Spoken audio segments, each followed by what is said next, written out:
I've got a lot of grandbabies, like a lot.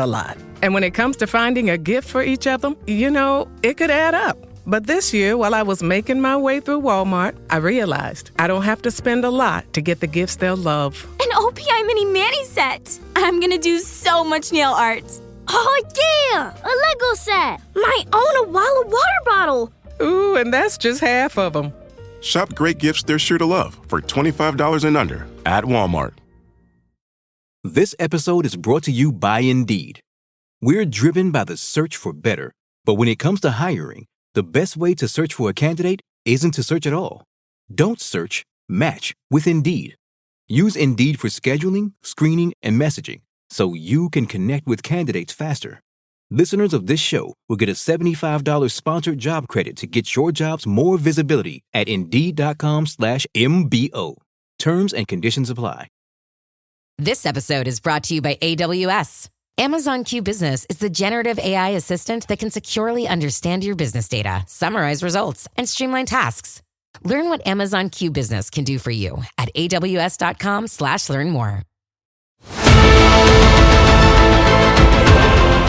You're listening to Saucepans and Sidesteps. Hello and welcome to this week's edition of the Saucepans and Sidesteps podcast. Joining me, Big M, this week is Huw Griffin's grandfather. Hello, how are you? Hello, Martin. We're all still here after the longest rugby match in the history of time and space. We've all made it. Well done, everybody. It's now Monday. The game is over. And during the game, I grew this beard. It was that long that I've gone from not being genetically able to grow a beard to grown this big, white, fluffy beard.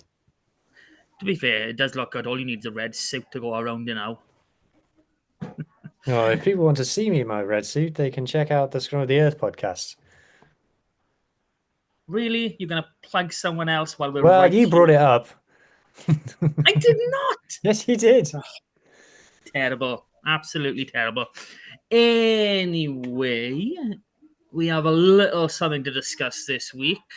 Are you keeping your beard on for the full show? No, I'm going to take it off. It's really annoying. This shows Hugh's dedication to everything outside of rugby. Look, I've gotten the gag. The gag is out of the way. I can take it off and carry on with my serious rugby analysis. Yeah. I'm really sorry, audio listeners. It might not hit with you guys, but it did look funny. He does look funny with a white beard. So, off the back of losing by a single point out in France against Bayonne, we returned home to the park for what I think was probably the biggest game of our season, which was Black Lion at home, a chance for revenge after last season. That 23-7 loss, that was our lowest point. At least that's how I feel. So this was, like you said last week, our cup final. This was our biggest game. This was the most must-win match for us this year. And I am really pleased to say it was quite comfortable in the end. What was it, 36-18? Not the complete performance that we all, strive for. But, very, very, very good in parts. Bonus point win. We're now tied top of our group. I know it's top four going through, but the less said about that, the better. So, initial thoughts on the game then. Seems to be Huw Griffin Jr. again. What were you thinking at the time? Come on. Obviously, I was nervous going into the game because, as you said, it was the biggest game of the season. And I agree with you. I think that our loss to Black Lion a year ago, almost to the day, was our lowest points as a team, as a club even. So to come back and get it done quite comfortably, I was quite happy. I was quite nervous for a lot of it. I was impressed with Black Lion in parts. I thought they played in parts better in this game than they did last year. And the proper team, I was having a look there. It was about half of the team that started against Italy for Georgia was playing against us in this game. So yeah, comfortable enough. Obviously, like I alluded to, a 2 hour and 7 minute long game, including half time. There wasn't much flow to it either. It was extremely stop-starts. But I do think that we were pretty comfortable, all games, what the team that loses will have a purple patch, and Black Lion did have a purple patch in the second half, but we weathered it, we came through it, and we saw out the victory. We were never losing the game. I think we were always a score ahead. And yeah, like you said, it wasn't perfect, but we'll talk about the stats a bit later. There are some really good stats, and it is the most points that we've scored in a game so far this season. So there's not much to grumble about. That's what in at the park, 3 in a row at the park. Yes, exactly. Realistically, we should be 5 in a row. We should be undefeated this season, especially at home. But we don't really want to go back over old grounds, as they say. So where do you want to start? Because there's many places we can start in this game. Yeah, lots to So talk about. I think firstly, I just want to mention Benji's vlog. Shout out Benji, new member woo! of the Saucepans and Sidesteps family. He'll be back on the podcast at some point, no doubt. Did a vlog for us, so he joined us to be our person in the park, our man on the ground, going into the park, filming a bit for us. If you want to check out what he films, you can find it either on the TikTok or you can find it on the Twitter. It's a 2-minute long video showing just what he got up to on his trip to the park. It's gone down really well. It's been really popular. It's probably the most popular match day experience that we've posted. So well done, Benji. And I've done one too, mate. I've done one too, and it's better He than just mine. stabbed me in the heart with that one. Oh my god! It's gone down. Mark at the park, no more. Oh, Someone literally quote tweeted it and said thank you. Like that's how popular it was. So yeah, check that out if you haven't already. John Daniels from the Scarlets retweeted it as well. So congrats, Benji. And yeah, so in terms of where to start, the narrative, at least according to the co-commentator, was the scrums. So I know this is your favorite thing, and it makes sense. We start at the front. 100% scrum success. We chatted ahead of the game because we said about the replacement front row. We'd seen them struggle in this season up until now, but by the end of the game, we were opting for the scrum from penalties. So take us through it. Is your area's speciality, mate? What did you make of the scrum battle in this game? yeah. So first half, and obviously leading into those substitutes, it was amazing. I mean, it can't be undervalued how strong a scrummager Henry Thomas is, and I can say the exact same thing for Kemsey Mathias. They are both solid rocks, and having someone the shape and size of Marnus in between you, it helps massively. It just gives you that wider base to really hold on and stay firm. It means that there's less separation where your second rows come in between you. When you've got a skinnier sort of hooker, if you could say Sean Evans compared to Marnus, he's a lot narrower. So when you've got large second rows, which they generally are, it creates that sort of separation between your hooker and your props. But when you've got someone that large, just to hold you in, first rule of the scrum, stay tight. It's a simple rule. If you look at bowling, you've got 10 pins separated, you can knock them all down. You stick them all together, they're a hell of a lot harder to move. It's the same principle with a scrum. So I was really impressed in that first half. On our own ball, we were holding it solid, and when it was theirs, we were attacking. There weren't that many of their feeds in the first half, if I'm remembering correctly, which my memory does it does betray me from time to time. But yeah, we did chase and we did push them back, which was brilliant. Leading into that second half, then, like we said, we have discussed this replacement front row. I'm not sold on Alec Hepburn. I'm really not, which is unfortunate. He's coming here with quite a good pedigree, and he's just not. I think we brought in him thinking he was going to be first choice. I think that was, the thinking behind him, but he's clearly not. Kemsley is a superior scrummager. He's superior off the ball as well. Kemsley is brilliant at handling, brilliant tackling, defensively, hitting rucks. He's awesome. I love Kemsley. Future Lion in my eyes, to be honest. Sean Evans, we know he's capable, but he needs solid people around him. And then Archer Holtz in his second game. I think this was more Archer Holtz's intelligence at the scrum more than anything, because you could see him talking to the ref, you could see him talking to the linesman, and it was really, really clear and obvious that the Black Lion loosehead kept angling in. I don't know what Archer was doing. I don't know if this was a case of him doing something to push him out or just the way the Black Lion loosehead was scrummaging. But he knew what was happening. He made it very clear, and we won a load of penalties from it. So, fair play to the boys, 100% scrum success. You can't really complain when you have that sort of solid base to play from, and that extends into the line out as well. Now, I know we did lose a line out in this game, which is very uncharacteristic, especially with Marnus throwing in. Yeah, but we stole like 3, so we're still like +2. Yeah, we are in the positives. But yeah, it's uncommon, I'd say, in probably the last 4 or 5 years, probably not 5, to say that the Scarlets have had a strong forward base, but we really have got that this year. And it is gutting what's happened with both Harry O'Connor and Sam Wainwright. They're both out. But we do have, solid deputies. Like I'm really excited by Sam O'Connor coming through. Watching him in the loose, especially, he's brilliant. He can power through people, which is, it's lovely. It's what you want to see from your number 8, and he's more than capable of doing it. Haven't seen enough of his scrummaging yet to really determine if I'm going to be a massive fan or just a casual fan, but it's looking positive on that front. So, what was Huw's take on the scrum battle then? Obviously, I don't have the kind of expertise on it. It just looked very solid. Obviously, those Georgian props were massive. And I thought in the first half it was a good battle, as it was kind of like fresh props against fresh props and first choices against first choices. Going into the second half, as you rightly say, towards the end when we had a replacement front row on, it was very drastic, the way that the scrum was kind of wheeling and moving around and things.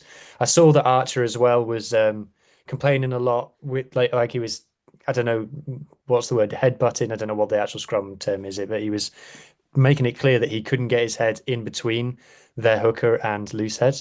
Yeah, so obviously in the first half it seemed like a good battle. It was fresh tight head props and against fresh tight head props. They had to make a substitution quite early on with one of their props going off injured, but they had some big men, and I thought it was quite tight. I thought it was quite stable scrummaging the first half. In the second half it kind of wasn't so stable. I really noticed how, particularly when we had a replacement front row on, it was moving around a lot. It was wheeling. It was kind of driving across, as you say, when we were getting the penalties.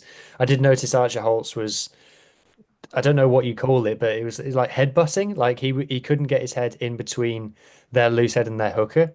So he was really making a big show of how he wasn't happy with that. Now that didn't really get noticed by the ref, but it got the result, didn't it? So yeah, I think, obviously Archer's now 2 games in, both off the bench. So better signs in this game than the last one. But yeah, like you said, 100% can't complain. Can't complain. Okay, line out was really tasty, and I mean really tasty. We made quite a few set plays off the back of it. One, I believe you've highlighted. Which... Yes, bear with me. I'll find it now. I did notice we're quite quick when we score driving mauls. We get over fast. There's not a lot of like heaving and stop once with our driving mauls, is there? It's kind of like we're over. Like with the ball, it's up and down and it's over.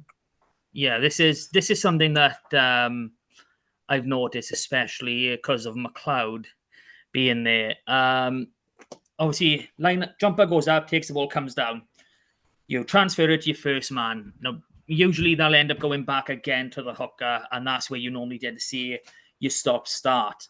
By keeping it with McLeod, I think we're using it as if we don't get our initial shove on from the start, he can split and go and avoid that truck and trailer, that infringement, that penalty, because he is still he's that first man. He's going to be the first one hitting contact.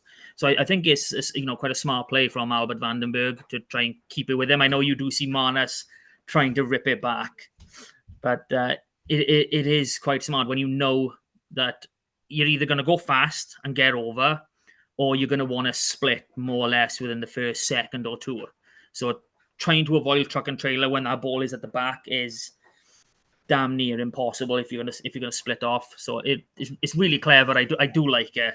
I do feel for Marnus, though. They should have given him one of those tries. It just weren't fair, was it? Josh McLeod is now 5 tries in his last 4 games.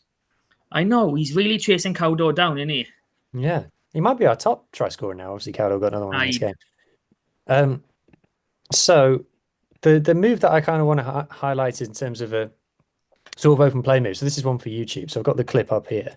So this is in the second half, we've got a line now mid-ish way between their 10 meter and their 22.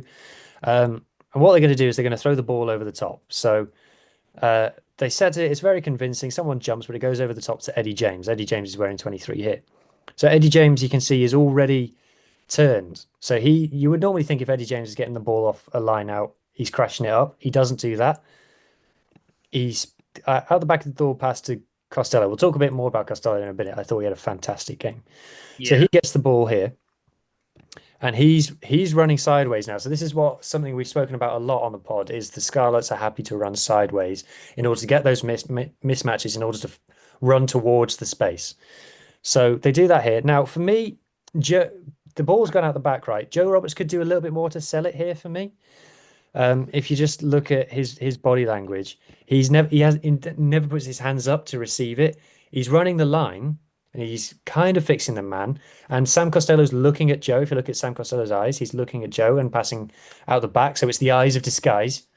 But for me, Joe doesn't quite sell it enough. Don't know about you. Yeah, I get what you're saying, but also the line he has picked is beautiful. If his hands are there, and Sammy has obviously looked at, when we see the bigger picture, that ball goes to Joe. I think Joe has a straight line through. But we'll keep on going because it's a beautiful pass in behind as well. Yeah, so it goes in behind. So this is the interesting one. So now it's gone to Gareth Davis. Take my word for it, that's Gareth Davis. It's a bit blurry where I paused it. So this is quite, I've spoken on this pod to my own amusement at times about how there's things that I recognize from watching teams like Toulouse. And you can imagine Toulouse running a move like this, right? With bringing, in their case, it would be Dupont on to be the extra playmaker. So by going over the top straight to Eddie James, it means that Gareth Davis is in the back line to be, I almost want to call him an extra back. I know a scrum half is a back already, but he's not there servicing a ruck or anything. He's an extra playmaker. He's an extra distributor, which is a trend we've seen off our starter plays, is to, rather than tying the 9 down to being the one who receives the ball off the line out and passes it, does the first pass, we've been getting someone else to do that and letting the 9 come in later on in the move to create an extra man. Essentially, we're essentially a man up in the backs, or at least with parity in the backs. So Cowdell then has it now, and he's now running an arc. Now, if I've paused it there's a lot of options here. So we've created a lot. You can see that Black Lion's kind of line is gone. This is their last man, their fullback, the blonde-haired guy. There's no one to the left of him. And you can see that there's big spaces either side of the defenders on the inside. Now, this is where it goes a little bit wrong. So it's a really interesting move that I think is really creative, and a lot of credit to the coaches for coming up with it. But it goes a bit wrong here. So if I play it on a bit, Tom Rogers, you can now see him in the bottom down corner down here, is in space, right? If he gets that ball now, and you'd like to think that Cowdell's capable of making that pass, he's just got to beat their fullback in the corner. And he's a winger. You would back a winger to finish that, or at least get close to finishing that. Also, the option, I know this is the one that you've mentioned, Mart, is so the ball goes to Nicholas. And it's funny, you mentioned about Joe Roberts before. Joe Roberts is here. Look, he's already in behind the Black Lion line. So Johan Nicholas gets the ball. Johan Nicholas, for me, he's too close to Gareth Davis, and he's also behind him. So this kind of kills the momentum now. So I think it's partially on Johan Nicholas not being in the right place. I also think it's kind of Gareth Davis picking the wrong option. I don't think he should pass it to Johan Nicholas. But as you said, Mart, there's now an option on here for Johan Nicholas to go cut back on the inside to step off his right foot and go inside. And there is a bit of a gap there. And even if he doesn't get through it, because it's likely that this tackler probably does get him, you're in the middle of the pitch, so you're in a great place to continue the attack. As it happens, Johan Nicholas keeps going to the wing, does get it to Tom Rogers in the end. By now, the Georgians have covered. What I do like about this is Nicholas and Joe Roberts do come in. So Caldor, you might expect in this situation he would come in to do the clear out himself. He doesn't. He doesn't even think about it. He just stands there, waits for the other two to clear out, and then they play on. Now Josh McLeod comes off a hard line, knocks the ball on, and that's the end of the move. We lost the ball, but I did want to pick it out because it stood out to me as one of our more interesting plays. If I just run it through the whole time through, and it's interesting. You know, I think it's a really great example of the kind of things that we're trying to do. You can see how that pass from Gareth Davis to Nicholas kind of kills it, but Yeah. I mean, at the same time, I think Johan Nicholas has run the wrong line there. I think he should have been cutting back in earlier for just a switch with Cowdor. But something we saw in the first half was Ellis Mee take an inside ball off the back of a line out, and he made some good yards close to the try line. And when we look at that line out there, Ellis Mee was on an inside line as well. So knowing the damage he'd caused early in the first half, they had eyes on him, which made more space again for Sammy to carry on and run through. So that's a developing play. That's not one that we would use first off. We went through the motions of putting Ellis Mee into space to create that doubt in Black Lions defenders, knowing, okay, they've given this man the ball off the back of a line out and he's created some damage. We need to keep an eye on him. And that in itself has created more space further down in the match. So it's all about progression and how you play the game, how you want to build it step by step. So it is really beautiful to watch, and I'm enjoying. This is the one thing I called for, even last season when we were down in the dumps. I want to see us try. It's the same thing with Wales. I want to see us try things, even if they don't come off. That move didn't come off, but it was excellent to see. It was brilliant to watch. It was exciting. It was entertaining.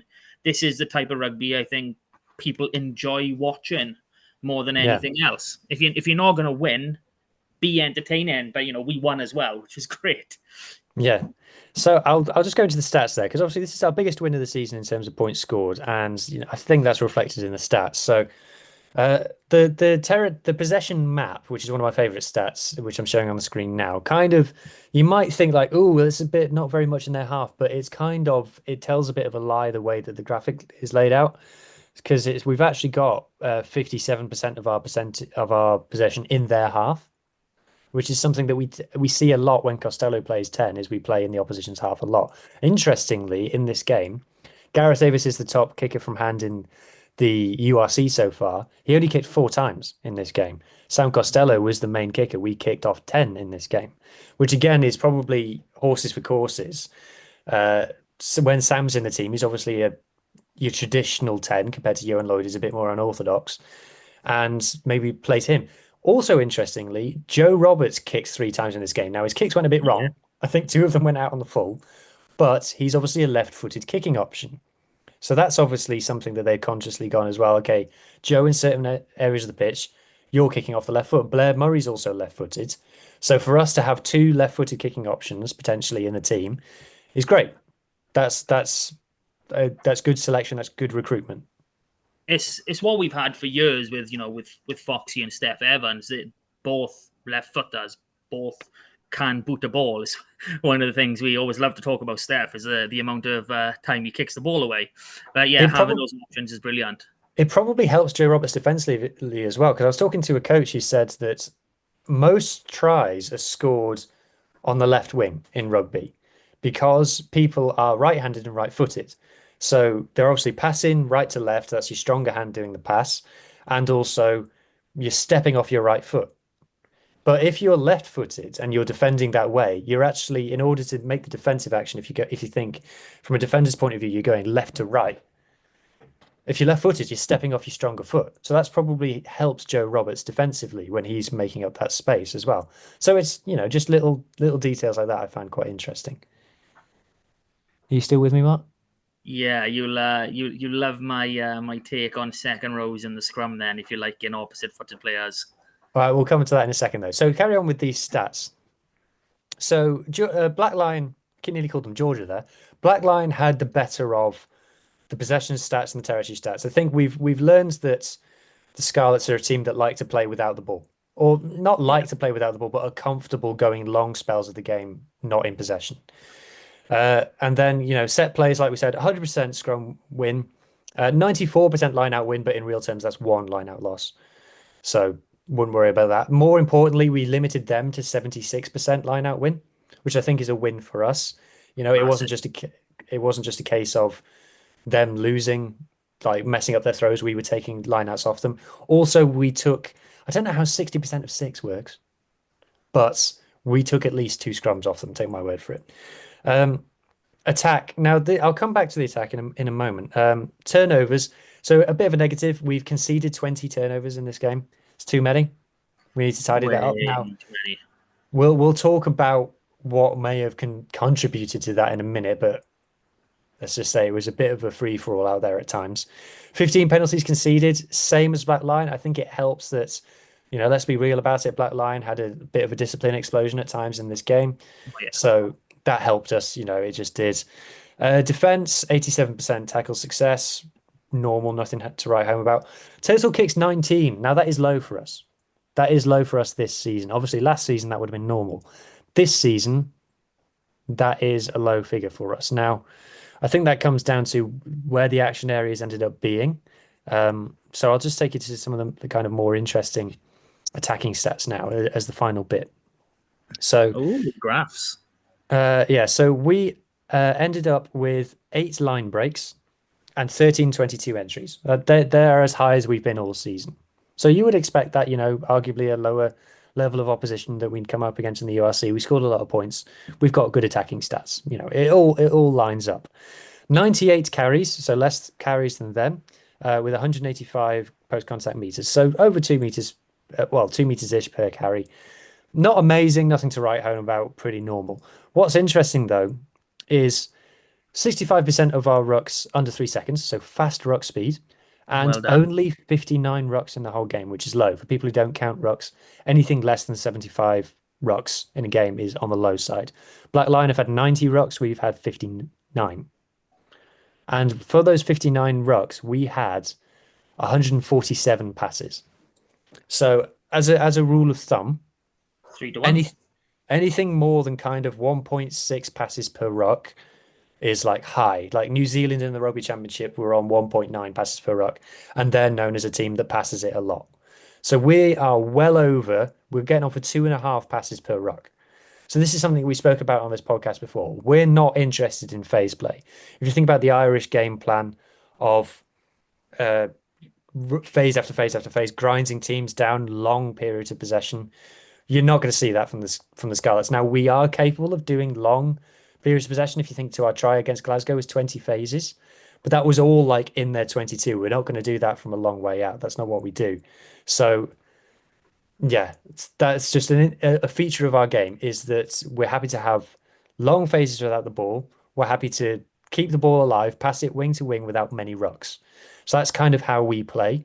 And I think the stats in this game kind of reinforced, and the clips that I've shown reinforced a lot of what we've spoken about on this pod this season so far.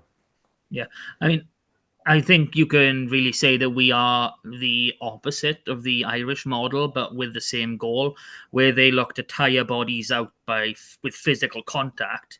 We look to tire them out by constant movement. And, yeah, that's what Argentina do. I think that's something we should really be praising Shane Carney for at the minute, because he is our, head of conditioning, whatever athletic performance, I think the actual role is called. But we are more than happy to, shift the ball around and try and beat players one-on-one, try and make space, which again boils down to an exciting way to play the game. We can watch all the Champions Cup finals, semi-finals, blah, blah, blah, with Leinster, etc. And it does get repetitive. Yeah, you get the odd bit of magic, which is nice. But you kind of know what you're going to get.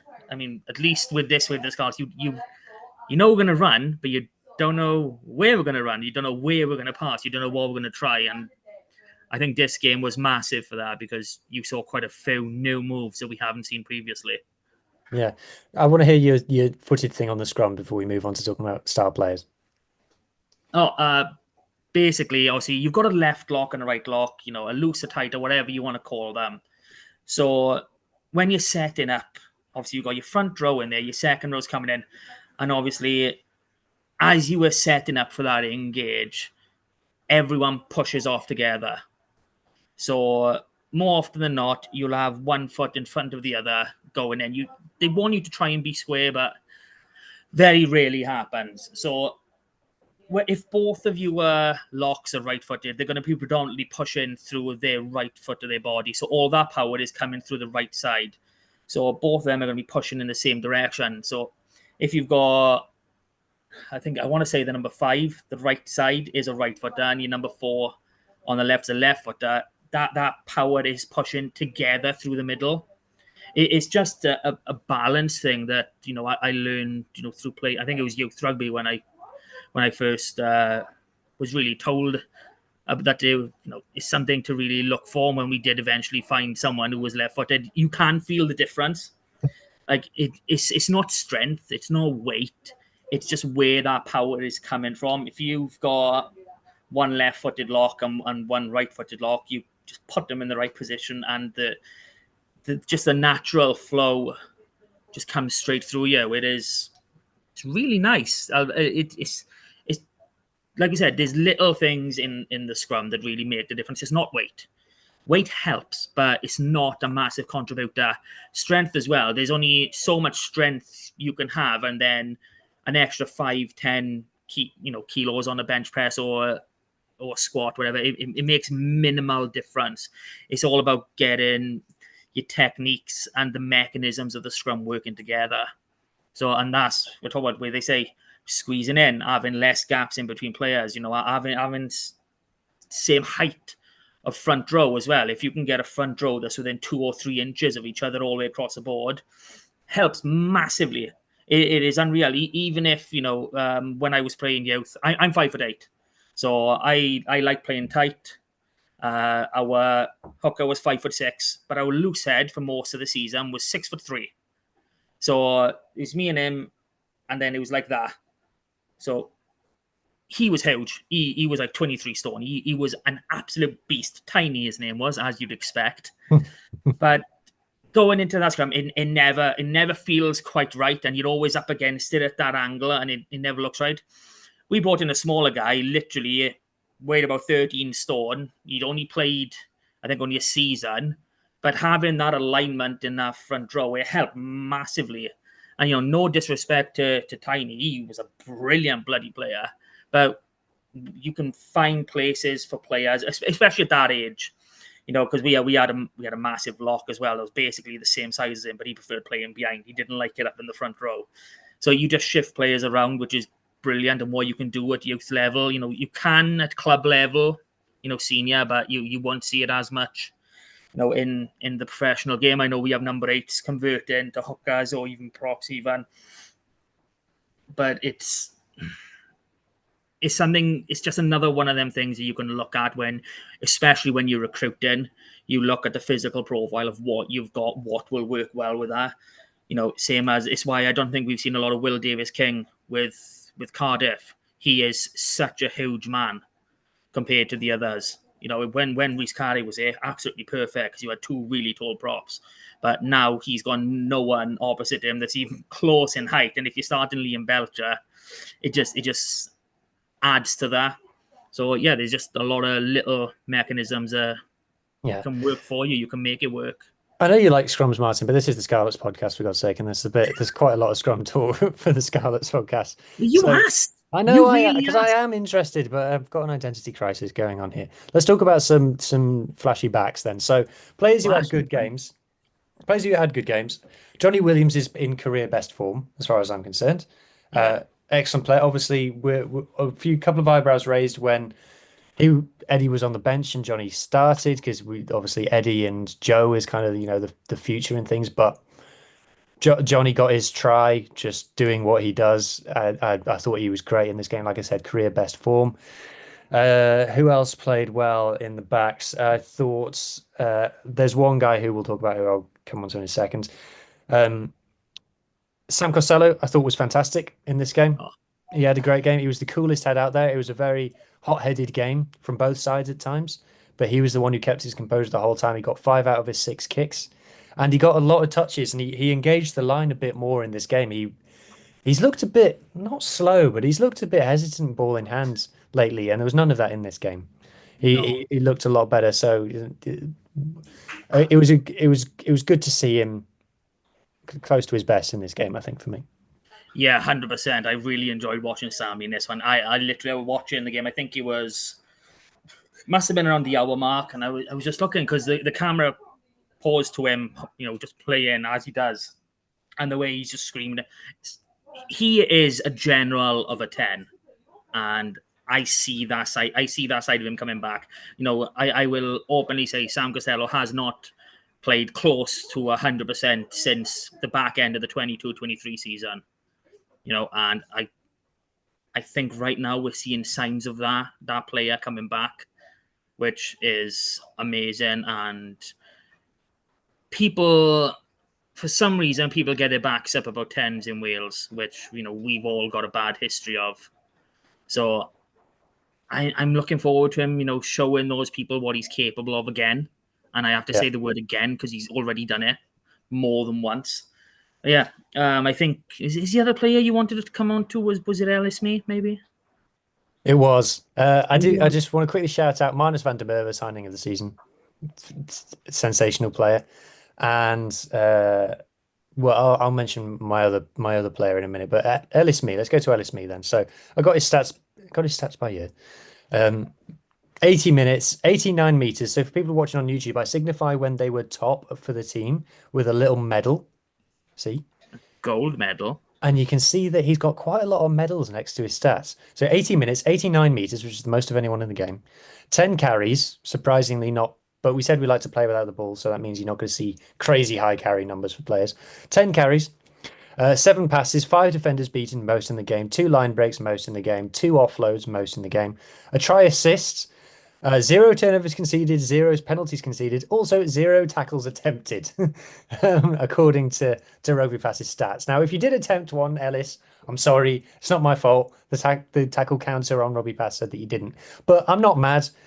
You see that in games. Villy LaRue has games where he doesn't attempt to tackle. Tom Wright plays for Australia. He had a game where he didn't attempt to tackle not long ago. So, yeah, I'm not upset about that, but he's been slowly building. I've got a little line break that he had here. He's been slowly building throughout the year, Mark. I noticed it in preseason. I called it early, and I said, "This kid's a good player, And this is his best game so far. It really is. Like, he started the first URC game of the season, and he went really well. And we all on here at least thought he didn't deserve to be dropped to the bench for that second game. Obviously, didn't get as much minutes then, but we've seen him sporadically then with the Drovers, and it had to be a television match where he just tore through everything. He was an absolute machine, down at SRC level. So it was just a matter of time until he got his opportunity, and with Blair, needing a bit of a rest. Obviously, Tommy Lewis and Steph Evans both, on the injured list. The time came for him, and he's grabbing it with both hands. So fair play to the lad. I mean, I know we've talked about Peely in the past, saying we wouldn't want to be in his shoes. On the negative side, I wouldn't want to be in his shoes when Tommy Lewis and Steph Evans are back fit, and Blair Murray, because that's going to be one awkward conversation every single week. Tommy Lewis was absolutely outstanding, and that's not an understatement. Going off the back of last season before he picked up that injury, we did get to see his face on TV when Josh McLeod was giving Sarah a game. So it was nice to see the mug again. Just means he's in and about. Hopefully, we'll see him within the next month or so. My fingers are really crossed for Tommy. The thing that Ellis Mee has got is height. he's taller. He's our tallest, certainly back three player, and that helps, particularly if his long-term future is at fullback. Then that is a point of difference, and you can't coach someone to be 7 feet tall or however tall he is. And someone said like, "Oh, he could do with putting a bit of muscle on." If he bulks and is that tall, he's going to be an absolute freak back there. Yeah, it's the same thing with Eddie James. I feel like people look at him and they go, "Well, he's quite skinny, considering he's 6'4" or whatever it is." You know, bulking up backs is massively different to bulking up forwards. There's too much that you risk when you bulk up a back. You need to you got to keep the top end speed. You got to keep the Yeah, agility. Lee Halfpenny's a good example of that. When he bulked up, he lost his speed. Yeah, same as the acceleration. There are so many little things that make backs absolutely amazing that when you bulk them up, you take it away. So he is only 21 or 22. So he is only now coming into that sort of man strength. So you will see his muscle, you know, build slowly or over the coming year or two. So he is going to naturally get a little bit bigger. It just depends on what sort of strength and conditioning program they put him on. If he does bulk up, then by God, like you said, that's going to be a very dangerous player, But he doesn't have South Sea Island genetics. From what I'm told, he's got Cunnan Valley genetics. In Oh, the is long. he? Is he? I thought he was. Is he Welsh? I thought he was English. I've been told he's got family in over in the Cunnan Valley up in Aberdeen. So yeah, that if that's true, then I think he has come through the Exiles program. So we will have to Okay. obviously and confirm everything. Every time he But does something, by the way, Nottingham quote tweet it and say, "Look at our boy." yeah, they do. Fair play to them. Like I saw a few of them over the last couple of days. So yeah, Yeah. that's something that's amazing to see as well. Former clubs, especially when they're not, I don't want to say but they're not a professional team. They're like, we helped make this player. Show him to the world. Show him what we can do. And I think that's something that all the clubs in and around Wales should really be doing with the regions. Going, we help build these players till they're like 14, 15 years old, and that's when you slowly take over. People should be more proud of their players. And I want to see more of it. This is why I love it when we have our under 18s, under 16 squad. I love seeing the clubs listed next to the players' names. I think, and it's that the origin day, the sock day of the season. I love those. It really puts the clubs at the forefront because that's where everything comes from. Is where it stems from. From under sevens all the way through to whenever a professional region or even an SRC club takes hold of you. It's Yeah. It's brilliant. I love I my just club. found a new feature of Zoom. Oh, is this going to be like this again? Where I start doing random things in my hands and No, look. fireworks. Can you see? What can you see now? Am I like in front of the stats? No, you're next to them. It's not okay. That might look weird on the YouTube. Anyway, so I was just going to Please show. So, don't. for God's sake, so the final player that I want to talk about is Captain Josh. Whoop, Like we whoop. said, 5 tries in 4 games, 80 minutes, 32 meters made. Top tackler again. I think he was the top tackler in the Challenge Cup full stop this weekend with 24 successful out of 27 attempts, which is mad. Anything higher than 20 is a lot. Anything higher than 25 is incredible. Jack Price, boy. Yep. 6 carries, 5 passes, 2 tries, as we said, 2 dominant hits, 1 line break, 1 turnover, 1 and 1 line out take. And of course, he got man of the match. And here's a good angle of one of his tries. Just a quick word on the impacts that he's made this season since he's been actually available. Unbelievable. Absolutely unbelievable. I think we spoke last week or the week before. He drives everything. And there's a reason he's been picked as club captain for the last few years. And obviously injuries have held him back, obviously. But he organizes everything defensively with the forwards, which you can see takes a massive strain off of Sam and the backs. Or I should say, Huw and Lloyd, Cowdo. They're the ones who have been there for most of last season as well. He is a brilliant player. He should be involved with Wales. He really should. He is that type of hard-working player that we really crave for in the back row. He does absolutely everything. He is a 6, 7, 8. He's a total package. He can do everything. So the Monaco man he is brilliant. There's no other words to really describe him outside of that category.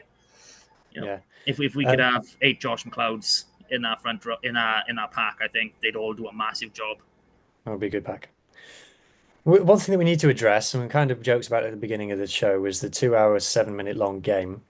And at times, the game did devolve into a bit of a shambles at moments. Unfortunately, we got to mention that the referee for both sides, I don't think he affected the result, but for both sides, I think the referee had a tricky day at the office. Yeah.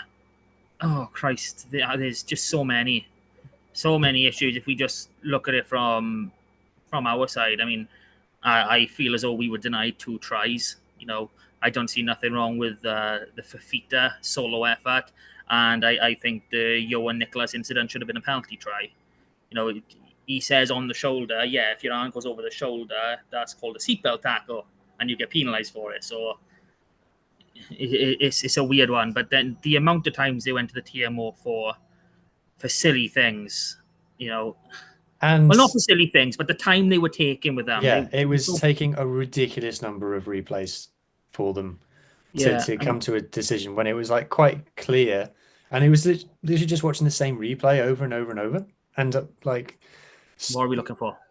Yeah, and it's annoying when referees do that. Like I think Dave Rogers, who by the way had a great game as commentator, said it on the comms is once you've gone to the screen, you better find something.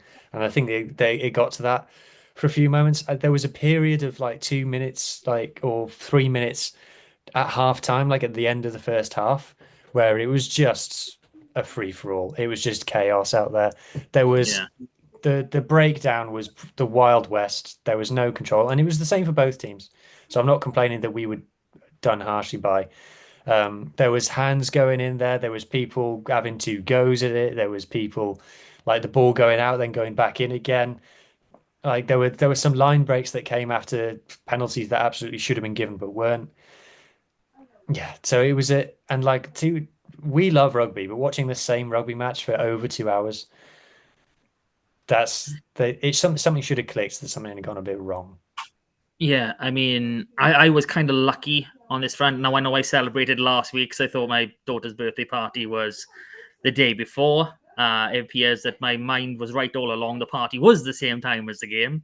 So I actually had to watch it back afterwards, and I skipped a lot of the stoppages. So it didn't feel quite like that to me, obviously, when you have that option. But watching it live, being in that ground, it really couldn't have been an overly enjoyable experience. I mean, most rugby games you'd expect around an hour 45 from kickoff to final whistle. The odd hour 50, hour 55 doesn't matter. But once you hit that 2 hour mark, you're like, what's going on? But unless you've had a massive injury in the field, which is then totally understandable, And I've seen people on social media, mourn about the start of the game where one of their players went down. And obviously play carried on. Well, your play does carry on unless you come near that player or the doctors indicate to the ref this is serious. It's just, it's just how the game works. So, lots of issues with the ref on both sides, I think. I'm quite surprised there was only the 1 red card in the end. I wouldn't have been surprised to have seen a couple more on both of our sides, just based on on the flow of the game and the flow of the ref. But I believe he's quite inexperienced at this level. I think his first game might have actually been last week. So everyone has off days. Like I've said, I'm not 100% convinced with certain props at the club. It's still incredibly early days, and it's still incredibly early days in this guy's refereeing career. So there's no need to go calling for his neck. Well, without going in on him, we do need to, because it's gone a bit off on social media, the Ver Fafita try. So first, Ver Fafita is good. Have we mentioned that on the podcast before? Don't think so. Ver Fafita is immense.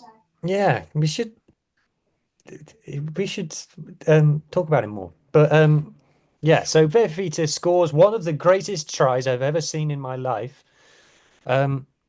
And gets it chalked off. So I'll just run it through once. So this gets chalked off for Tom Rogers, an obstruction by there. So this has caused a bit of debate. So firstly, let's take it blow by blow.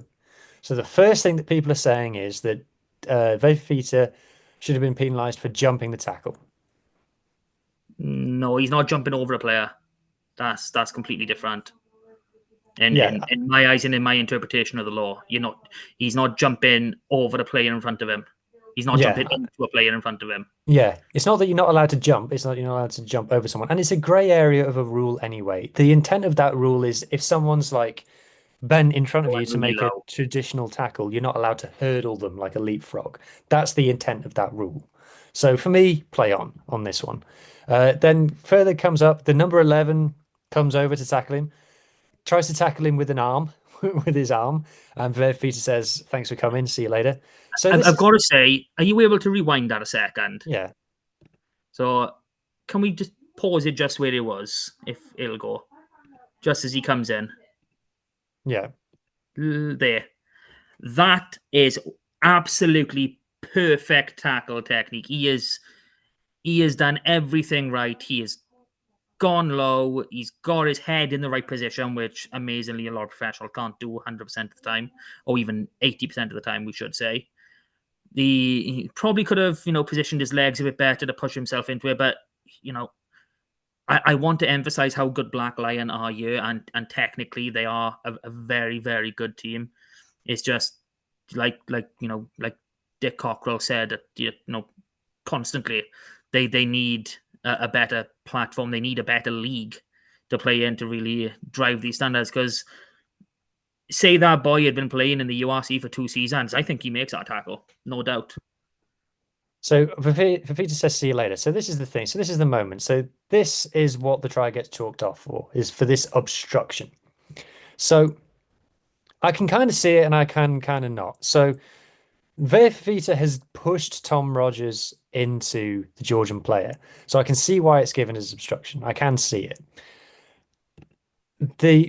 But the reason that Tom Rogers is there in the first place, you can just see the arm here, is that he gets shoved off the ball by the Georgian defender, by the guy who ends up getting obstructed. So that's the whole reason that he's there. Now, some people have said that if you're not in front of someone, you can't have been obstructive. And Tom Rogers, you could say, is just running his line here. And like I said, he's been shoved off the ball. So you could argue that it's a penalty to the Scarlets for an off the ball tackle. Okay. My view on this is Tom Rogers is always behind Fafita. So that's the first one. Secondly, you can be behind someone and block. It's called running the block in line. As we're seeing more and more of it, where the way they're trying to open up the pathways to the fullbacks. His eyes never go back. His line doesn't change because of his own actions. For that reason, there is no block there. He's being shoved into Fafita. It's just a colliding of players. Mm-hmm. That's literally it. There is nothing in there. I really can't see how this was chalked off. It's also the fact that Fafita almost doesn't help it, because he does think to himself, well, I'm beating all of the Black Lion teams, so I might as well beat a few Scarlets while I'm at it. And he does shove Tom out of the way, which maybe makes it look a bit worse. And then the fullback comes across and Fafita says, "Thanks for coming. I'll see you later as well." And then the try gets chalked off and gets pulled back. So he does score it, doesn't he? He does. Yeah, he taps it down. Yeah, we'll keep it on the highlights reel. End of. Yeah. Same as Blair Murray, he's got a couple extra tries this season.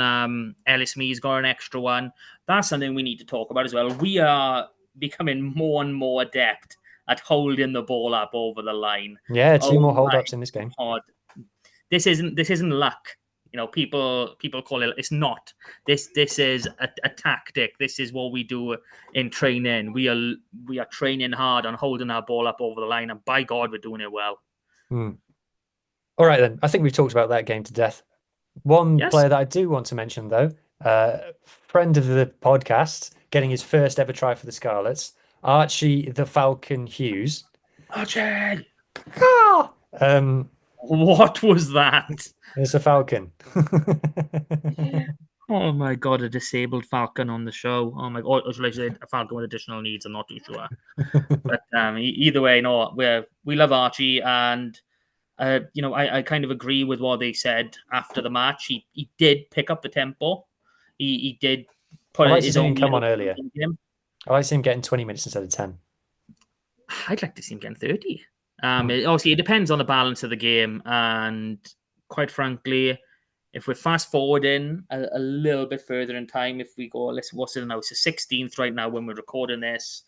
People have seen on the 17th. If we fast forward to, let's say, well, I got to make sure this date is right. Monday the 23rd. I'm hoping I'm saying this Monday the 23rd. I'm looking at starting Archie in our next game against the Dragons at home. That's my target for him. I think, a couple games off the bench. I think match fitness there, as long as he has a good run out. In this little minor clash we got coming up, then I'd like to see Archie starting on New Year's Day. But don't listen to what we have to say about Archie. Listen to what Archie has to say about Archie, because we've got a interview with him on the channel now. You can find it on YouTube. You can find it in audio format. It's gone down a treat. It's one of the most popular interviews that we've done so far. It was a treat for me to be able to speak to him, and it was really cool to get his to speak to him and see his enthusiasm for just rugby generally, and really getting going when I was asking him about what scrum halves he likes watching, and the impact that having Dwayne Peel and Gareth Davis around him at the Scarlets is having and things, and coming through playing for Llandovery College and stuff like that. So I don't know, Mart, one of our most fun guests that we've had on the channel. Yeah, by far. I loved that interview. I was absolutely gutted I couldn't get on for it, but yeah, Archie's awesome. I'd love to talk to him again. In the future. Every time I've seen Archie beforehand, in like the Meet the Players or whatever it is, he's always come across as quite a shy, quite a well-held young man. But he sort of embraced. He was like really relaxed. I think his arm went back at one point, and he was like just like talking with the lads. He's like, yeah, I like DuPont. I like Conor Murray. I was great playing against him. I really liked that. Brilliant interview. If you haven't seen it already, go have a listen again. And someone who does have Lions potential, and that's not just from me, that's from a lot of people. This boy could be a star. Like I said, him again, he's only 21. I want to say he's 21 years old. Let me just. He was playing for the under-20s not long ago. In the Six He's- Nations last year. He's 21 years old. I'll get his actual birthday up now if I'm not too cheeky. Oh, his birthday's in February. Valentine's Day. Oh, so sweet. So yeah, he's 22 in a couple months' time. So realistically, he should be playing in the Welsh Academicals under-23s matches during January. But obviously he's pushing to be a starting scrum half at the Scarlets. He's not going to be involved in those games. He's going to be in Europe winning our battles. But yeah, I love Archie. I love everything about him, and coming through a club like Tenby, there's a few boys in the system from Tenby right now. Love Tenby. It's a brilliant place. I had my honeymoon in Tenby, if anyone didn't already know. Beautiful place. Yeah, love Tenby, love Archie. Let's get some more. Yeah. All right. Is it time for the good bit now? Is it time for the good bit? Is it time for the good bit? Okay, I just want to have this little check before I share my screen. Fixtures and results are on. Let's get back over. Sorry for the I'm just, trying to make the time pass a little bit easier for you guys. And there we go. Okay. So, all the fixtures you can see on our screen. It was Cup week for the second week in a row because of a silly storm that cancelled things out. And here we go. So we start in the SRC Super Rugby Cymru as always. And Quins at home to Aberavon. Really expected the Quins to come out on top in this one, but 24-17 against a real resurgent Aberavon. You know, in that section of the SRC, you know, 6th to 9th, there is very little between everybody. So, boys, we had involved in this match in the starting 15. We had, you know, Big Ben Williams bagging 2 tries. We will not talk about Absolutely the first did one. not drop one. I don't know what you're talking about. Did not drop anything. And then from numbers 20 through to 23, we had them all. Keanu Evans, Rodri Lewis, Ellis Price, and Gabriel McDonald. So, few boys on show there for us. Hasn't Gabe McDonald been playing for the Drovers? Oh, I got that mixed up. I thought he played for the Drovers this season. Yeah, you're thinking of George McDonald, who's a scrum half. Sorry. He played in our development game. He also plays for Cardiff Uni, George McDonald. He's a good young 9. He's not attached to anyone. So it was great for us to really be having a look at him. And who knows where he goes from there. Okay. On to the Drovers. Time for revenge against RGC from the first game of the season.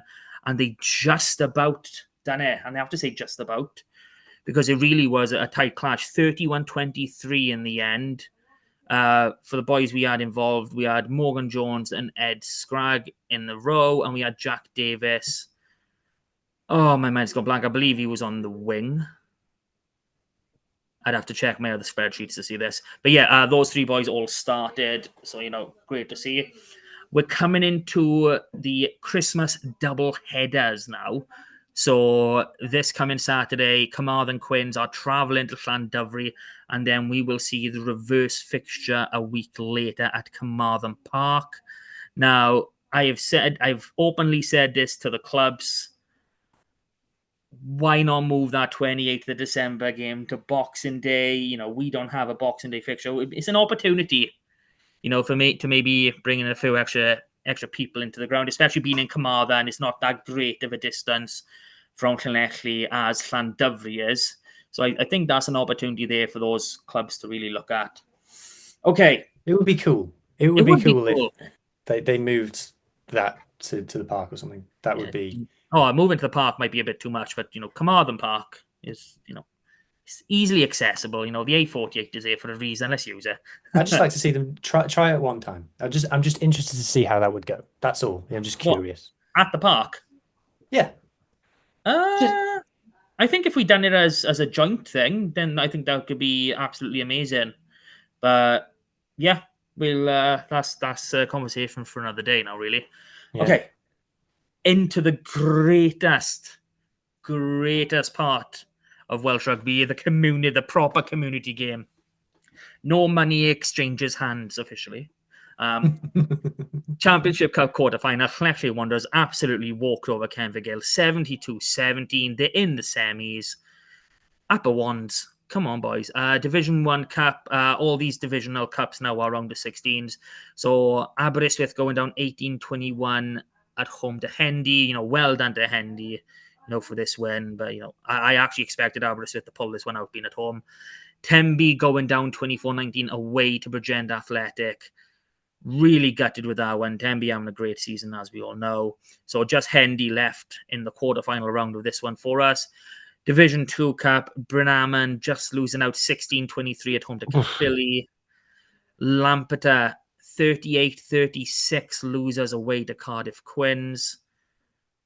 And that score is absolutely incorrect. I am going to edit that right now. I was looking at that thinking, Jesus. No, that's incorrect. Oh, well, that's considerably less of a talking point. Yeah, Carmarthen Athletic going down 6-12 at home against Abercrib in a tryless game.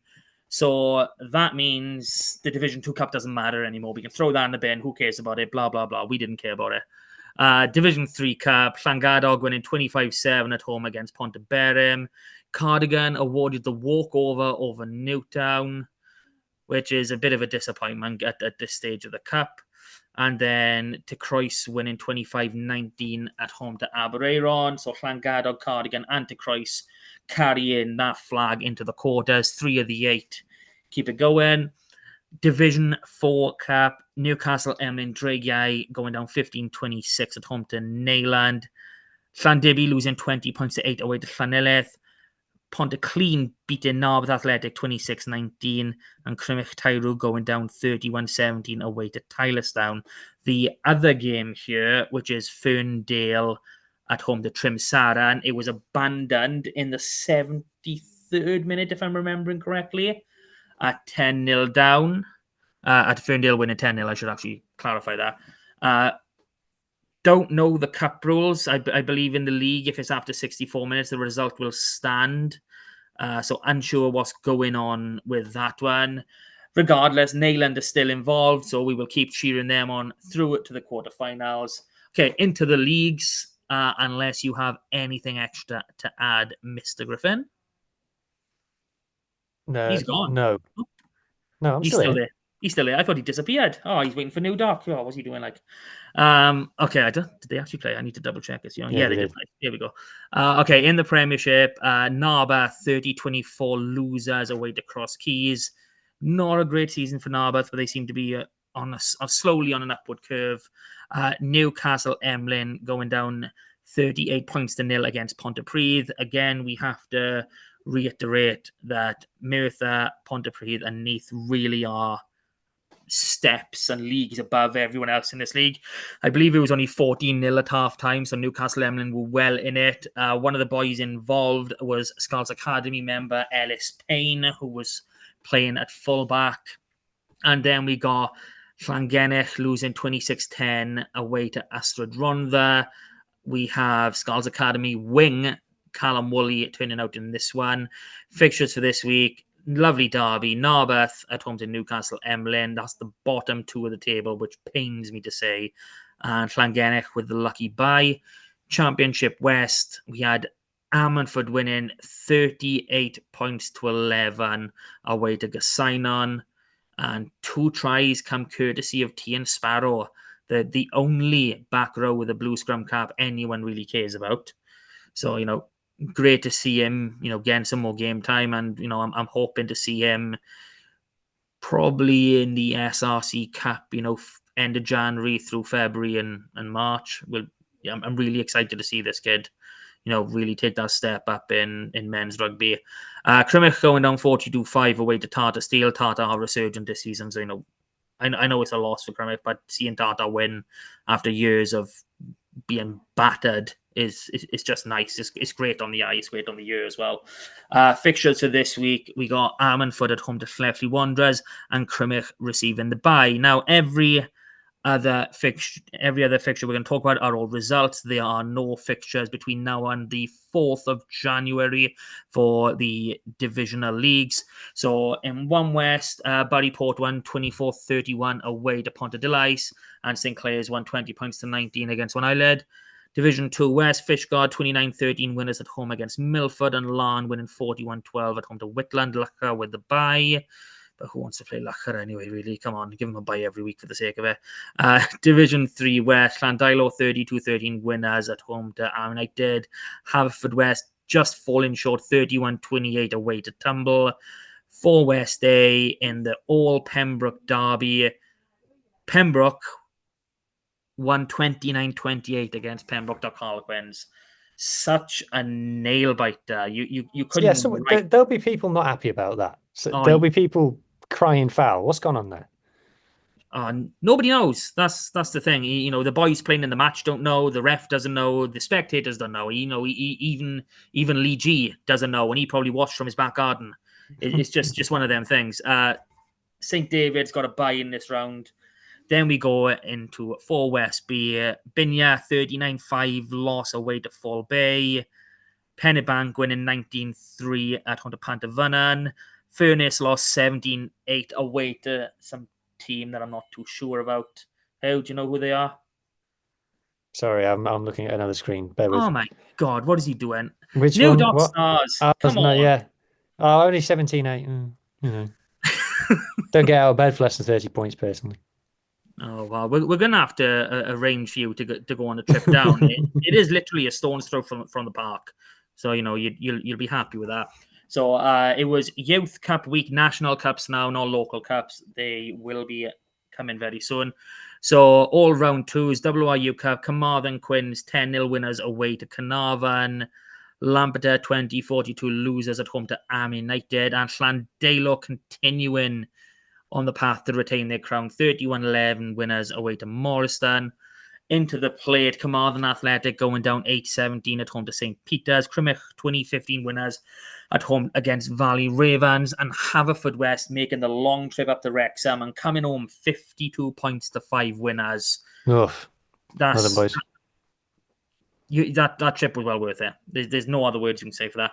Aberystwyth then 27-7 winners at home to Fishguard in the bowl, and then finally in the Shield, Vellinvall 27-15 winners at home to Furness, and Tumble with a 39-15 away victory over Llangam. That is it for the community side of things. So I'm going to stop sharing, but there is my screen all nice and gone. Yes. The other things we get to talk about in this section, academy, age grade, they sort of merge into one. So all the boys are now training again for Wales under 20s with the upcoming Six Nations. And we had a little tete-a-tete against Scotland at Ystrad Mynach this past Friday. We ran out 31-7 winners. Of course we did. We're Wales. There's nothing wrong with the age grade. What are you talking about? We had quite a few boys involved. So the only boy we had actually starting was Dylan Alford from RGC. Bethesda boy, we've spoken about him previously. He's only just getting his, first games back for RGC. But he really looked the part. I've got a lot of positives about his performance. So that's brilliant to see. Other boys we had involved, Jack Pritchard, the tight dead prop, currently playing his rugby at Cardiff Met Uni. Ollie Claus played a lot of rugby for Ammanford last year, also playing for Cardiff Uni. Stefan Jack Jones, I want to say he's Swans University, but that might have failed me. And he's turned out a few times for the Drovers. And then another 10B product, Yori Badam, who has been on fire for the Quins, not so much scoring tries, but his performances are, well up here. For the first year, senior rugby, he's really knocking it out the park. I believe there is a return fixture this week coming up in Scotland. So, it'll be great to see how that goes. Another player that was involved in our junior academy, Sam Potter. He's turned out for the Drovers. He's a really, really good player. And, played that game. I think he was on the bench. He weren't officially named anyway, but there's photos of him, which is really, really strange. It's typical of the WRU. Not just to misspell players on the team sheet, but to completely omit them. And yeah, so he played in that Wales 20s game on the Friday, and then he turned out for Ammanford on the Saturday, slotting a few conversions after Mr. T and Sparrow. So yeah, there's a lot of talent that's come through our junior academy into our senior academy, and even a lot of boys who are first, second, third year senior rugby. They're still in and amongst the Premiership, Championship level, and they're doing well. There's a lot of talk about late bloomers in rugby, and I know somebody has talked about, let's get all the biggest 15-year-olds and just fast track them. Genetics don't quite work that way. Just because you're big as a 15-year-old doesn't mean you're going to continue to get bigger. I was not big as a 15-year-old. I was quite tall as a 17-year-old. Exactly. We use Eddie James as a perfect example of that. He apparently was very, very short, as a 15, 16-year-old. By the time he hit 18, he was the 6'4" that he is now. Same can be said of Ben Williams. I don't know if it was a genetic thing, a height thing with him, but he missed out on, regional A grade. I think he might have missed out on Dewar as well. And he's now a professional rugby player, and he's an amazing player. And, the fact that he's not involved is really quite baffling to me. And I can say the same for Carwyn Tuapolotu. Those are two brilliant players we've got in our back row pools that are not even making our squad, which just shows the depth that we've garnered. But yeah, there's a hell of a lot of good players, in the Scarlets region, and quite frankly, I think if we had the resources, we could probably put out another full set, a second senior academy. That's just how many good players there are in that age range right now that we have. I'm just, really gutted that, we're not able to do it. One player that did turn out in this under-20s match that I believe is unattached, another RGC player, Kelt Francis Roberts, wearing the number 30 jersey according to the WRU site, but as we all know, we can't trust anyone. I'd like to know if we're in talks with them. Obviously, RGC are not attached to any region, but if they were, they come into us. So I'd like to know if there's conversations with this boy. We missed out on Owen Conker last year, but I know he's Ebu Vale based, so obviously Dragons was for him. But yeah, if there's an RGC boy in that 20 squad, honest to God, I'm gonna be ringing up Scott Seddon and look, you missed out on one last year. He's in our catchment. Please bring him home.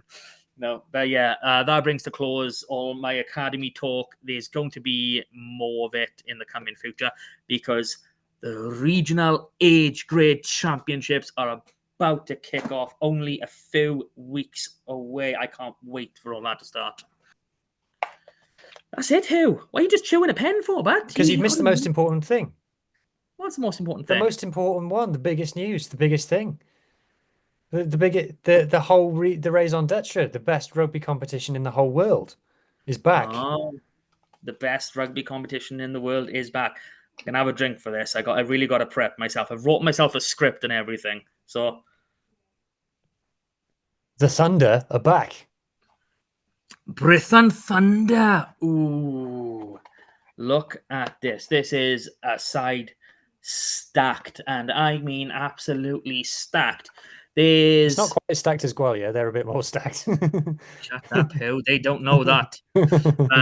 Yeah, just so everybody knows, all the games are apparently going to be live through BBC iPlayer, possibly YouTube as well. I'm not quite sure on that one. This Saturday, so ahead of the Scarlets game, this game is on first at 2:30. Brython Thunder against Gwalior Lightning. For those of you who are new to Brython Thunder and the Celtic Challenge, they're the elite women's teams in Wales. And Gwalior Lightning are unofficially Cardiff, although they're not playing in Cardiff anymore. They're playing down in Ushard Mannoch. Well, the Dragons. They were playing, the Dragons now. Brython Thunder play all their games from the park. And they had Al Cal playing for them last year, who's obviously a Scarlets girl. And they're unofficially Scarlets women, is how I'm choosing to interpret this. They play in red and play their games in Llanelli. Sounds like Scarlets women to me. All I'm going to say is I really, really want to see some improvements from last season. And by that, I mean for the competition as a whole. I don't want to see these colorblind, kit clashes. That should be your first to get rid of. And I want to see kits on sale to the public. I want to buy I said this last year at the time, I've got 4 girls. The eldest has played rugby, never really got into it. But my 2 middle girls right now, the one that had her birthday party yesterday, Durham Black Lion, she turned 7 on the 17th, which I believe would be the day you guys start listening to this. And the other one is 8, turning 9 in May. They love rugby. They absolutely love it. They started in Stradi saucepans. They love everything about the game, and to see these players now. I know she's not involved with Brython, but she is involved with Gwalior. Maisie Davis is someone that they used to see on a regular basis because everyone would train on the same night, don't they? They go over Hagab. Oh, it's just brilliant. These women's hubs, these girls' hubs are amazing, and how they involve everyone together is massive. From the under 7s all the way up to the under 18s, and if they're lucky enough to have a senior team, then even them as well. They all sort of train together. Sometimes they move around different times, but you'll all catch each other. You'll all say hi, hello, whatever. It's a brilliant environment to be a part of, and women's rugby is the way forward for me. Now, first game, Ushard Mannoch, Gwalior Lightning. looking at this squad, I think we got more than enough to take them. I really do. We are absolutely filled to the rafters with under 18 and under 20 internationals, from this past season. So the two names that probably jump out would be Natalia John and Meg Webb. They're the kind of the famous ones. They're the ones with the most Wales senior caps. But who are some of the other names that are jumping out to you from this team sheet? Okay, for me, I'm going to the under 20s and last year's, and actually, I think she was Scarlets 18 still last year, is back three pairing Fionn Davies and Rhiannon Griffin. Rhiannon Griffin playing 10 and 15. Fionn Davies primarily a winger. Those girls are just amazing to watch. They're amazing to see play. And,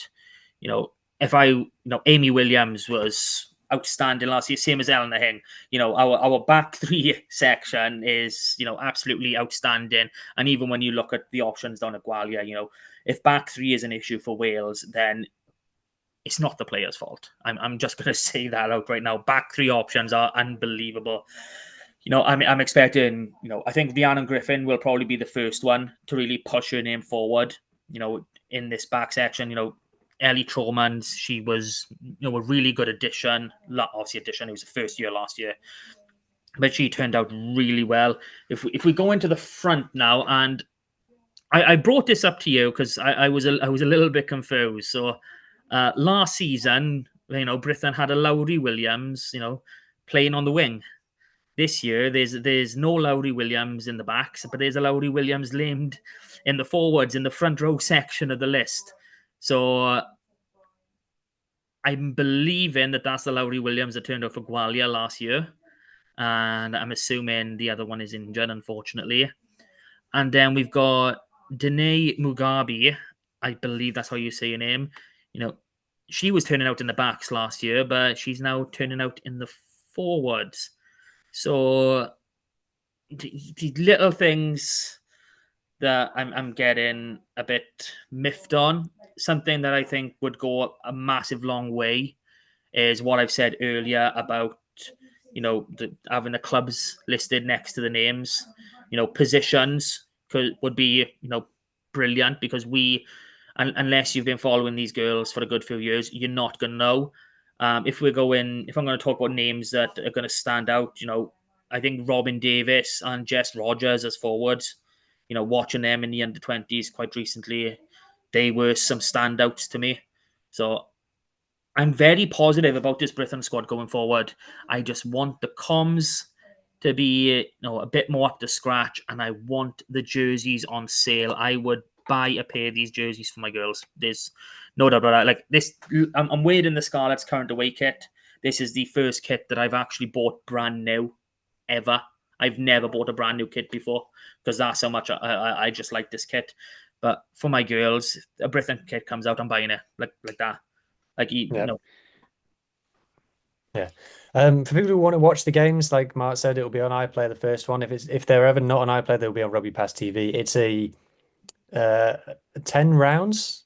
Yeah, 10 rounds, a full round robin. So there's 2 Welsh teams, there's 2 Scottish teams, there's 2 Irish teams, and they all play each other twice. It's a full league this season. So it's still a new product, still finding its feet as a competition, but we're excited. And as far as we're concerned, Thunder is our team, so we're going to talk about them a lot on the pod.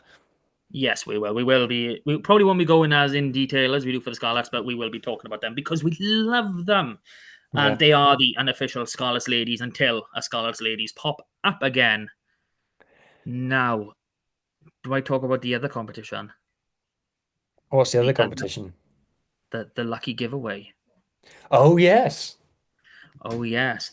Okay, so if anybody watched the pod, listen to the pod, whatever you do last week, you will know we had a lovely ticket giveaway for Black Lion, and congratulations to those 2 winners who had a great day out. Now, this week, we have another giveaway, but this time for the New Year's Day match against the Dragons. So, I'm getting ready for this. Are you ready, Huw? I was born ready. He was born ready. Okay. we are excited to offer you the chance to win 2 tickets to Scarlets v Dragons New Year's Day Derby Massacre. Yes, I'm calling it a massacre. I'm predicting the future. We have partnered with the Scarlets to give 2 lucky listeners the perfect start to your new year. All you need to do is like, subscribe, and comment your score prediction on our YouTube page to be in with a chance. Entries are open until 10 p.m. on the 23rd of December. Poblock. That's it. That's all it is. So we play the Dragons on New Year's Day. I want to pack the park. I want to see, full stands everywhere. It's New Year's Day. It's a bank holiday. Let's do it. I'm not even worried about this weekend. That's a foregone conclusion as far as I'm concerned. The game I'm focusing on is the Dragons. Is New Year's Day. I really hope that we promote the shit out of this game, and we get as many bodies in there. I don't care if we go to every single, all 50 plus clubs in the region and go, look, you got any minis and juniors, any youth players? Yeah, here's a ticket. Come watch us New Year's Day. Let's do it. Let's get the full 15,000 in the park. Let's really show what amazing atmosphere we can give down in West Wales. Now I've said all that, we do kind of have to focus on what's coming up next. So, why don't you tell us what's coming up next, my friend? We have a game against, well, I'll tell you because we've had a letter. Oh, no. Yeah. No. Oh. It's from Jack from Lucker. It's from Jack. It's not from his captors. Well, we'll find out. It's all contained within, Mart. Oh. Dear Saucepans and Sidesteps, I have managed to pay my own ransom by setting up a website charging people €15 a week to watch Challenge Cup games that no one wanted to put on TV. That's a good one. Yeah, that's a good idea. That is probably make a bit of money, that one. I hear you're passing through my neck of the woods next week. Be careful. Watch out for trolls as you cross over the bridge. All I got to say is take your M4. Well, easy solution. Well, I will say that from my point of view, the trolls that we're normally coming up against as part of Saucepans and Sidesteps, they've been quite quiet last few weeks. That's all I'll say. I wonder why. I really do wonder why. Is this something to do with because we're a really good team right now? Last season was trolls everywhere. This season, very rarely see them. I do see one here or there. I do see a lot of envious people. But as for trolls, I think they're all still under that bridge. I think they're waiting to emerge in the dark. But the dark is not going to come. The light is scarlet, and it is going to be shining down all day Saturday. Foregone conclusion. No point talking about this match. It's an easy win. It's always going to be an easy win in this one. I don't really want to speak on it because I'm always nervous about Scarlets games. All I will say is that our opposition are having a tough season.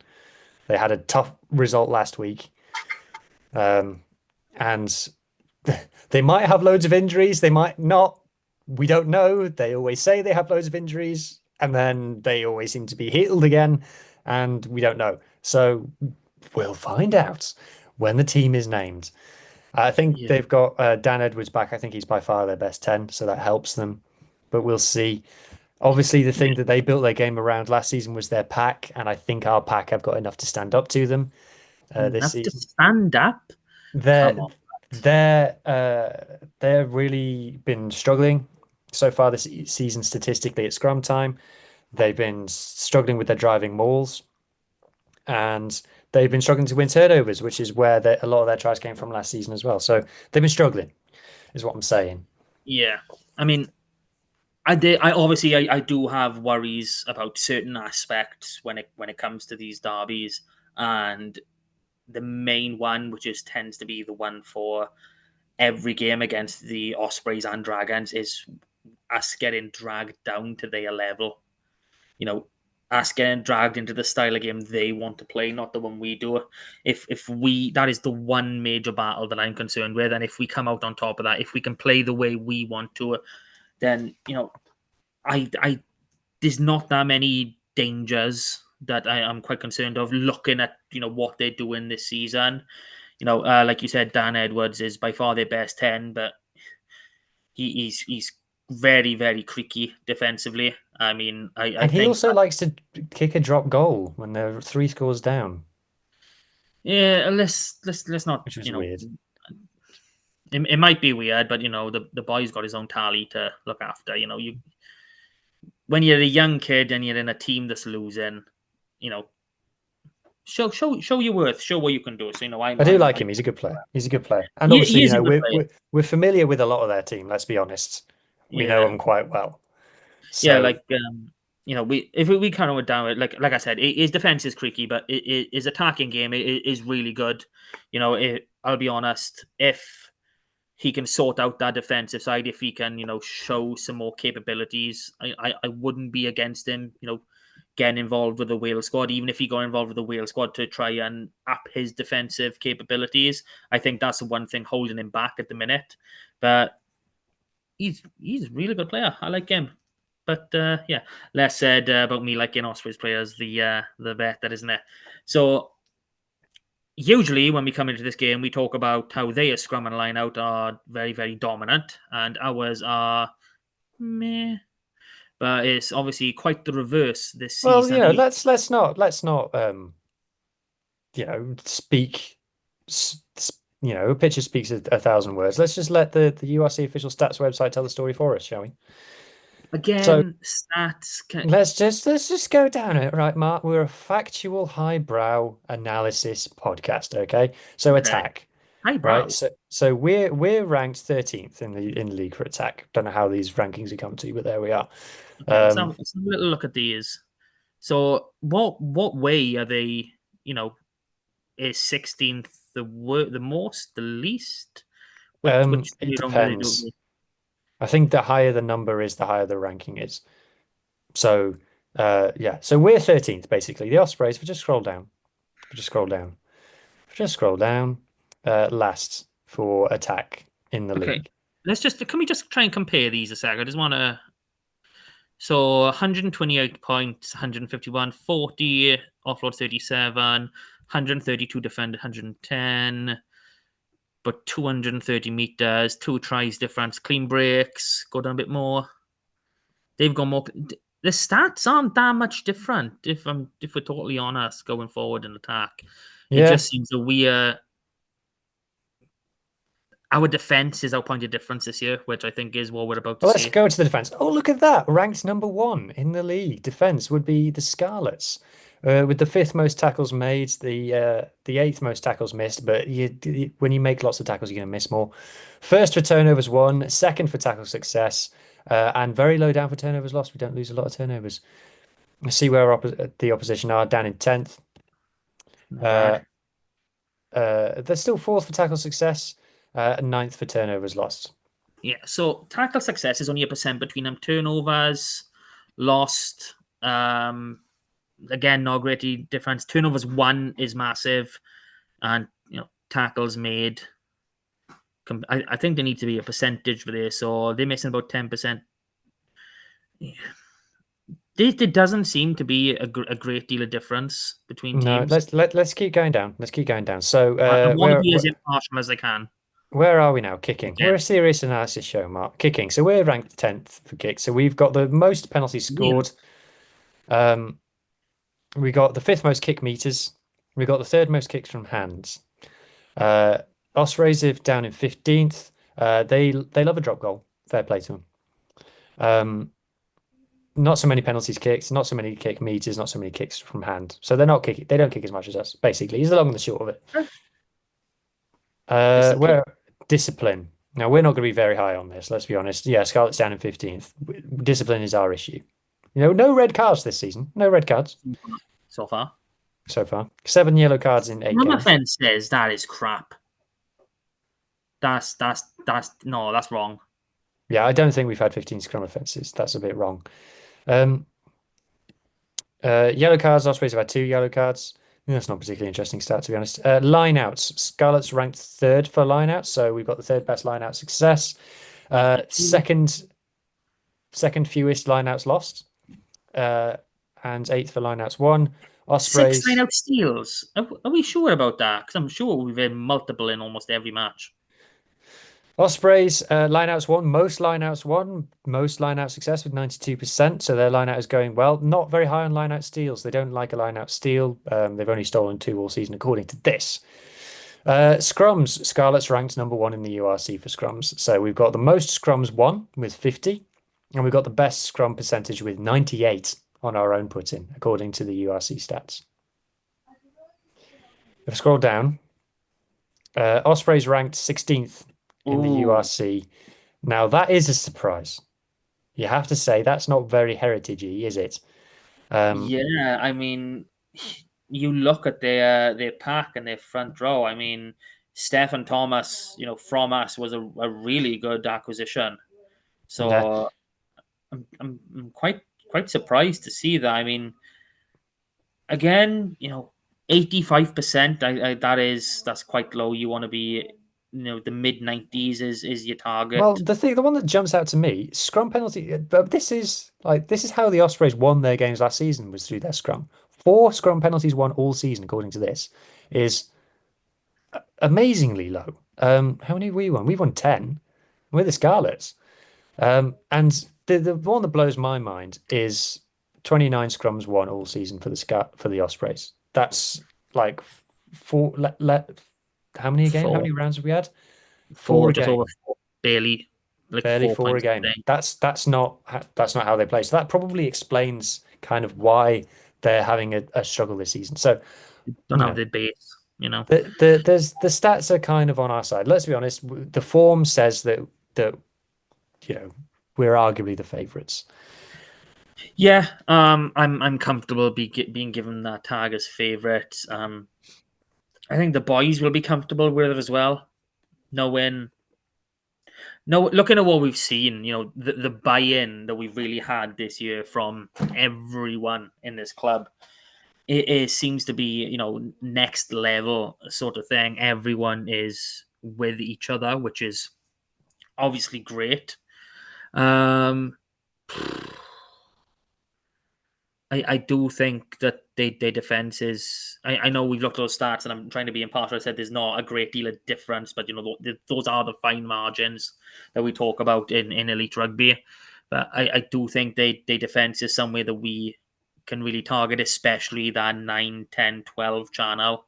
And having big people, like I say, big people, hard runners. Then like Johnny Williams, like Eddie James, Josh McLeod, Via Fafita. I know we've used him a lot on the wing, but we can put these boys in that channel just to rub it up, just to break it down a little bit. Yeah, I was just going to say the thing that they really hurt us with last year and this fixture last year was Kieran Williams.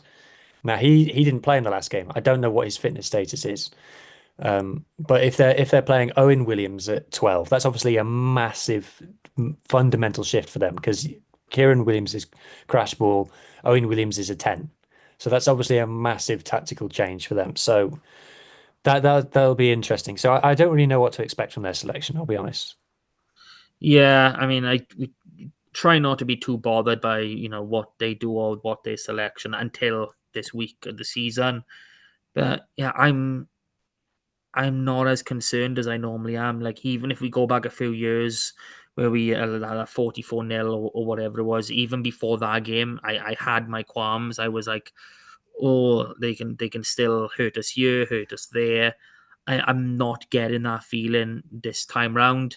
But like I've already said, the Ospreys and Dragons in particular have an ability to take us away from our game plan like no other team can. So that is our main target.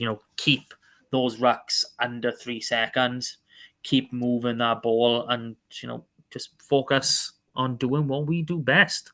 That's all we can really do. Yeah, I don't see. Obviously, we're going to do our analysis. We're going to look at them. We're going to look at areas to attack, but I don't see too much point in really focusing on them. It should be more, let's look at ourselves. Let's keep improving on ourselves. We know what we're doing well. Minor tweaks. Let's change this set play here. Let's change how we do this here. Minor things. Dwayne has said that he said in his post match about Black Lion, he said he's been thinking about this game already for over a week. So he's been ruminating on it. Yeah, So by you'd like to think he's got a couple of plays up his sleeve. yeah, for me, and by that I mean I think he's planning this block. You know, I think Black Lion is more important than the Ospreys. In the context of the last 18 months, Black Lion was the more important game for me, 100%. I can see that. We've got that over with. You know, this this is a game that can go either way. You know, we can be top of the league. We can be putting 50, 60 points on teams. They could be bottom of the league, getting 50, 60 points shifted onto them, come into this match, and they could put 20, 30 on us.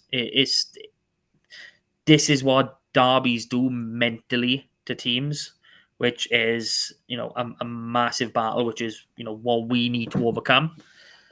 So yeah, that's our challenge ourselves. I think he's put out his team this week to really build on for next week. We had that little break for Bayonne.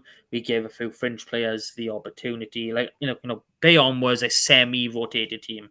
We do have to remember that, and we still almost got over the line against a team that's undefeated at home. I'm really proud of that result. I'm still disappointed, but I'm really proud of what the boys did out in Bayonne.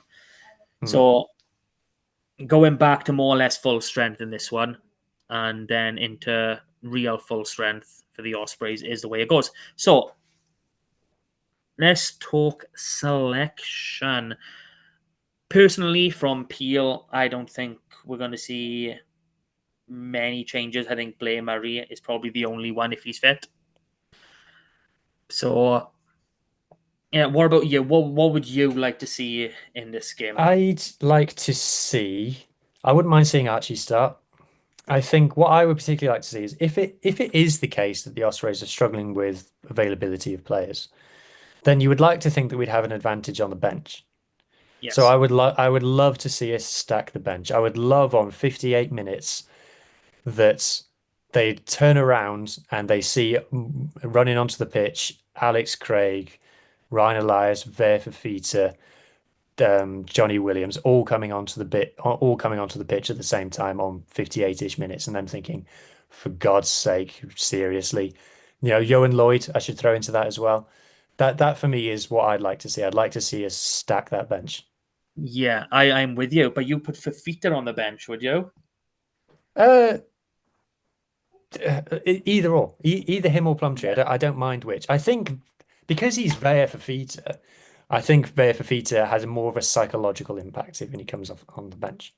Yeah, I think I'm with you there, but I don't think he's a 58-minute man. I think he's more a 40 or 45-minute sort of player, and he comes on his own. He comes on as that man to really do it. Yeah, for me, yeah, a couple changes, like you said. Johnny on the bench. Johnny is amazing. He's in the form of his career. But as we've already said, Eddie James and Joe Roberts are not impact players. Johnny Williams can be. And he's a bolt. He really is a bolt up the arse of anyone against him. He comes on fresh for 20, 25 minutes to go.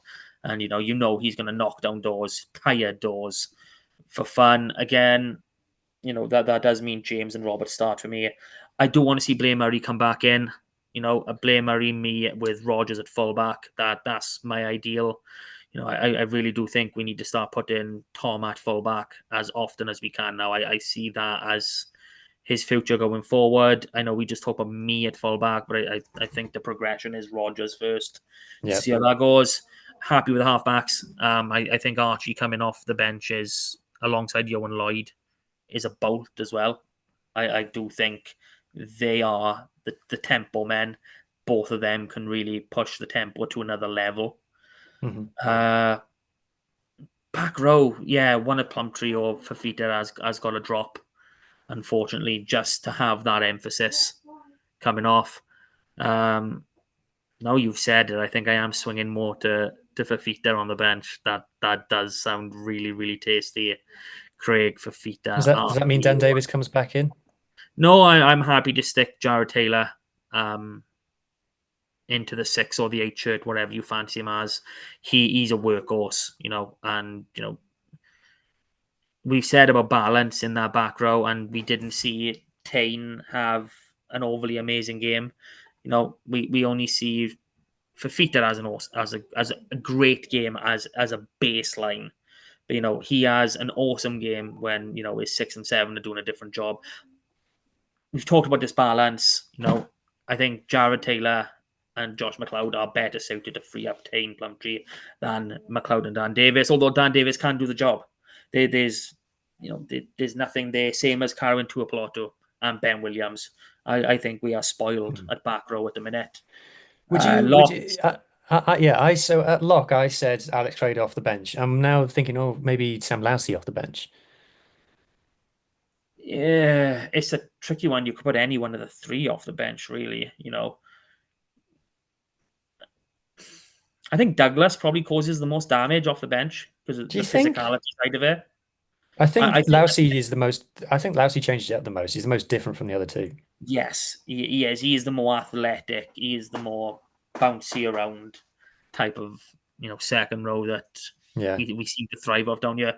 Yeah, I mean, Craig is just no nonsense. He just gets through his work and does it.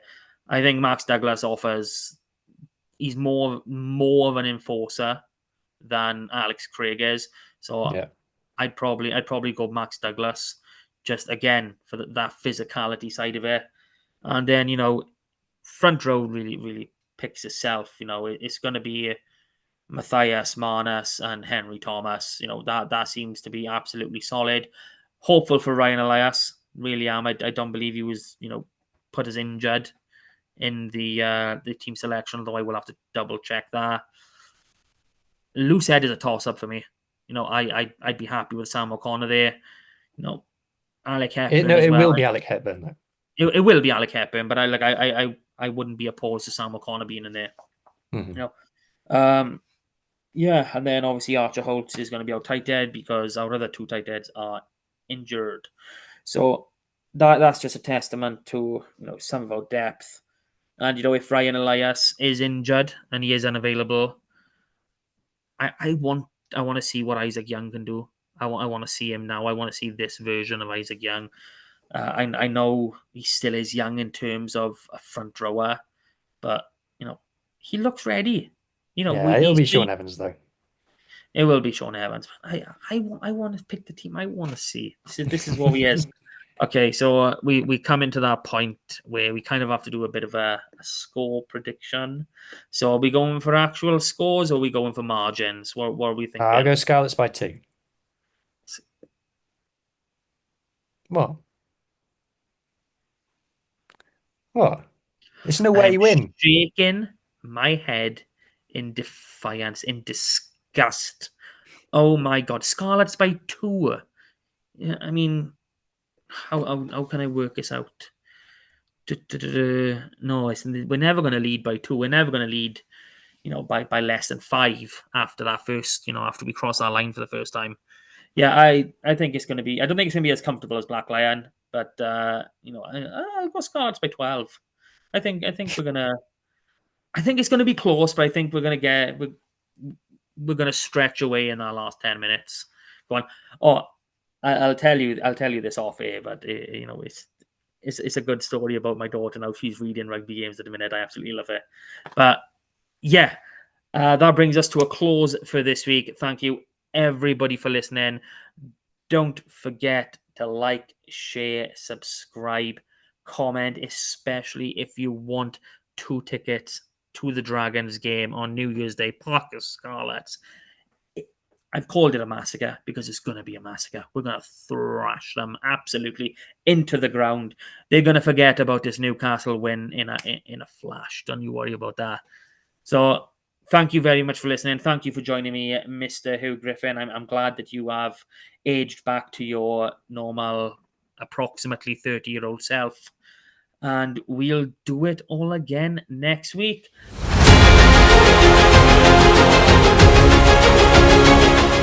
That was Saucepans and Sidesteps. Please rate, review and share on socials if you can, and join us again next week for more of the same. And until then, enjoy your rugby.